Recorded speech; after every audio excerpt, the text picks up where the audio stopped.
একজন সন্তানের জন্য সবচেয়ে বড় শুভাকাঙ্ক্ষী কিন্তু তার মা, যে সব সময়ের জন্য চায় তার সন্তান ভালো থাকুক, সুস্থ থাকুক, সুন্দর থাকুক। আর এইভাবে ভালো চাইতে চাইতে কখন যে তার খারাপ চেয়ে ফেলে তা সে নিজেও জানে না। So hello everyone, welcome to my another new blog. আশা করি সবাই খুব ভালো আছে। আমিও ভালো আছি। এই পৃথিবীতে কেউ যদি নিঃস্বার্থভাবে ভালোবেসে থাকে তবে সেটা একমাত্রই মা। কিন্তু কিছু কিছু মা আছে যারা কিনা তাদের ভালোবাসার মধ্যে হালকা একটু স্বার্থ জড়িয়ে ফেলে। আর এই স্বার্থ জড়ানোর কারণেই সেই সংসারে নেমে আসে তুমুল অশান্তি, বিপর্যয়। এটা শুধু ছেলেদের ক্ষেত্রে না, মেয়েদের ক্ষেত্রেও মাই কিন্তু চায় তার সন্তানের ভবিষ্যৎ উজ্জ্বল হোক, সে অনেক বড় পর্যায়ে যাক, সেও সব সময় ভালো থাকুক, সুস্থ থাকুক, সে দেশে 10 জনের একজন হোক, সে অনেক বড় পর্যায়ে উঠে যাক। কিন্তু এখানে কিছু কিছু মা নিজের সমস্ত ইচ্ছাগুলোই সন্তানের উপরে চাপিয়ে দেয়।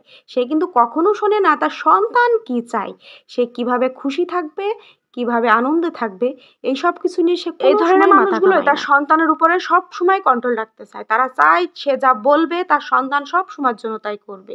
সে যদি বলে যে তুমি এখানে সারাদিন বসে থাকো, তাহলে সন্তান সেখানেই সারাদিন বসে থাকবে। কিন্তু এই সব বিষয়ে বিপর্যয় বাধে কখন জানেন? বিয়ের পরে, সন্তানের বিয়ের পরে। সেটা মেয়ের ক্ষেত্রে বা ছেলের ক্ষেত্রে, কিছু কিছু মেয়ের মা আছে দেখবেন নিজের শখ, নিজের শান্তি, নিজের সব কিছু, নিজের না পারাগুলো সব কিছু সন্তানের মাধ্যম দিয়ে পূরণ করতে চায়। এটা খারাপ না, অবশ্যই চাইতেই পারে একজন মা যে আমি যেগুলো পারিনি আমি চাই আমার সন্তান সবগুলো সুখ পাক। কিন্তু এইভাবে চাইতে চাইতে কখন যে সে তার সন্তানের উপরে কন্ট্রোল নিয়ে ফেলে তা সে নিজেও জানে না। সে মনে করে যে আমি যা বলবো সেটাই বুঝি আমার সন্তানের জন্য। সেই সন্তানদের যখন বিয়ে হয়ে যায় তখনই বেঁধে যায় বিপর্যয়। সেটা ছেলের ক্ষেত্রেও হতে পারে বা মেয়ের ক্ষেত্রেও হতে পারে। ছেলের ক্ষেত্রে দেখা যায় ছেলের বউ আসার সাথে সাথে ছেলে তার বউয়ের কথা দুই একটা শুনছে, মানে একটু মায়ের ভাগ কমে যায় আর কি। আর এইগুলো এই মায়েরা মেনে নিতে পারে না। আবার মেয়ের বিয়ে হওয়ার ক্ষেত্রে দেখা যায় মিনিটে মিনিটে মেয়ের মা ফোন দিচ্ছে, কি হচ্ছে, হ্যাঁ তোর সাথে এরকম ব্যবহার করেছে, তুই রান্না করছিস কেন রে বাবা? মেয়েরা তো শ্বশুর বাড়িতে রান্না করবে না কেন? সে এক শ্বাস তার শ্বশুর শাশুড়ির রান্না করে খাওয়াতে পারে না? আপনাদের মেন্টালিটি এইরকম কেন? সেসব মায়েরা বলে তোর আর ওই সংসারে থাকতে হবে না, তুই চলে আয়, ডিভোর্স নিয়ে নে জামাইয়ের সাথে। এইভাবেই কিন্তু সংসারে অশান্তিটা শুরু হয়। যাই হোক, ছোট মুখে আজকে অনেক বড় বড় কথা বলে ফেললাম। সকালে মেয়েকে স্কুলে নিয়ে যাওয়ার সময় দেখি একজন কুমড়োর ফুল বিক্রি করছে, তো কিনে নিলাম। কুমড়ো ফুলের বড়া খেতে কিন্তু আমার অনেক বেশি ভালো লাগে। আপনাদের কার কেমন লাগে তা অবশ্যই আমাকে একটু কমেন্ট করে জানাবেন। তো সকালে কুমড়ো ফুলের কিছু বড়া করেছিলাম আর কিছু রেখে দিয়েছিলাম, যেহেতু আপনাদের দাদা সারাদিন খাবে না, রাত্রে এসে খাবে।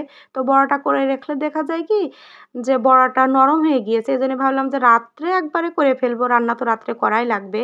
তো সারাদিন কোনো রকম ইয়েটা দিয়ে কাটিয়ে দিয়েছি, এখন রাত্রে ভাবলাম একটু তেল পটল করি আর মিষ্টি কুমড়ো ডাঁটা আলু দিয়ে জিনিস কি রান্না করব এটাই খুঁজতে খুঁজতে আমার সারাদিন চলে যায়। নিরামিষ কিন্তু আমার বরাবরই অনেক বেশি পছন্দের। আমিষ যে কোনো আইটেমের থেকে আমার নিরামিষ আইটেমটা বেশি ভালো লাগে।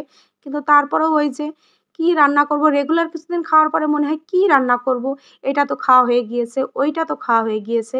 এইসব চিন্তাভাবনা করতে করতে আজকে তেল পটলটা করে ফেললাম। তো পটলটা ভালো করে কেটে আমি পটল রান্না করার সময় পটলটা অনেক বেশি ভাজি, কারণ আমার মনে হয় পটল রান্না করার সময় একটু কম ভাজা হইলে মনে হয় পটলটা সিদ্ধ হচ্ছে না, কেমন যেন একটা হয়ে রয়েছে। এই কারণে আমি পটলটা অনেক বেশি পরিমাণে ভেজে নিই।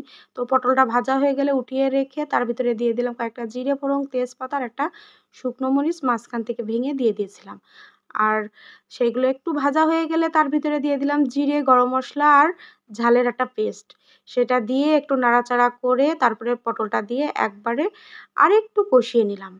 তারপর ভিতরে দিয়ে দিলাম জল, আর জলের সাথে একটু গরুর দুধ দিয়েছি আর কি, কারণ আমি নারকেলের দুধ তো আর পাইনি। নারকেলের দুধ দিলে কিন্তু তরকারির স্বাদটা দ্বিগুণ হারে আসে। আমার মনে আছে আমরা যখন ছোট ছিলাম তখন আমার মা নারকেলের দুধ দিয়ে তরকারি রান্না করে দিত, আর সেই তরকারির স্বাদটা এখনো মুখে লেগে আছে। তো সবাই ভালো থাকবেন, আজকের ভিডিওটা এই পর্যন্ত।